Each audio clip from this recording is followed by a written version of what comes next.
Could you introduce yourself? I am Mrs. Anita Ravi. I teach commerce, business studies in class 11 and 12. All right. Ma'am, do you have a favorite festival? Yes, I like Krishna Janmashtami or the birthday of Krishna. Okay. Why is this festival significant to you?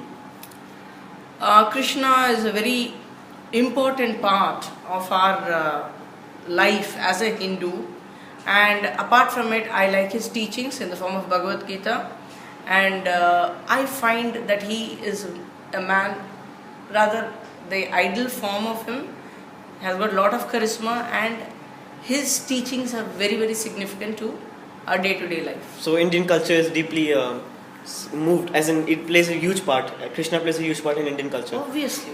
All right. It's a very important, all the places where he has grown up are pilgrimage centers for us. It could be Dwarka, it could be Brindavan, Mathura, very important places. All right. Okay. How do you feel about celebrations from other cultures and other religions? Do you celebrate them? Of course, I love that fact that we get it as a holiday. But yes, I do respect all the other religious festivals, be it Eid, be it Parsi New Year or Christmas. They're events where people get together, and it does, it leads to bonhomie and people come together, and it's really good. Yeah, okay. What values do you think these festivals teach us? It definitely promotes brotherhood.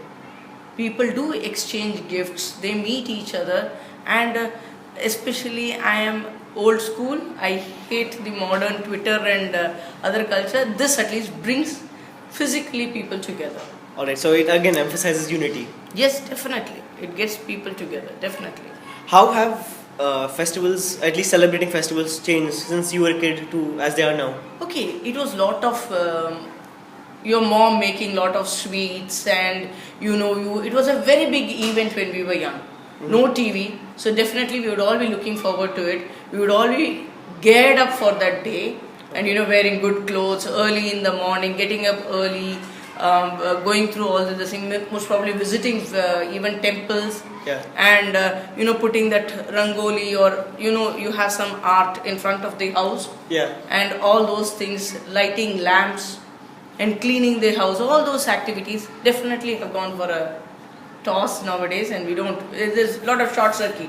You order sweet meats from outside, and you literally outsourced your lighting arrangements and all that. So it's all commercialized. Commercialized, artificial to some extent, and it's become more like a chore, and we don't want to do it.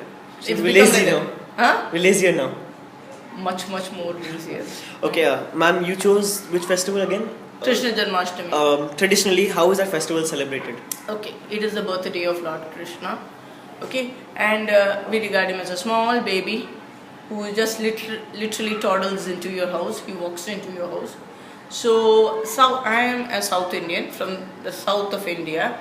So what we do is we typically draw his foot marks into the house, and from outside we at have the entrance. from the entrance he comes right up to our place where we typically have God's room, a place. A puja place.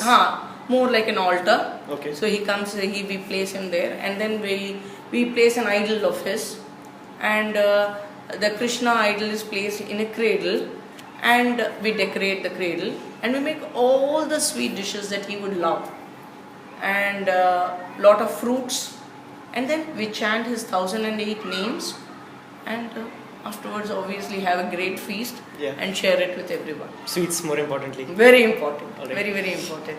That's it, ma'am. Thank you.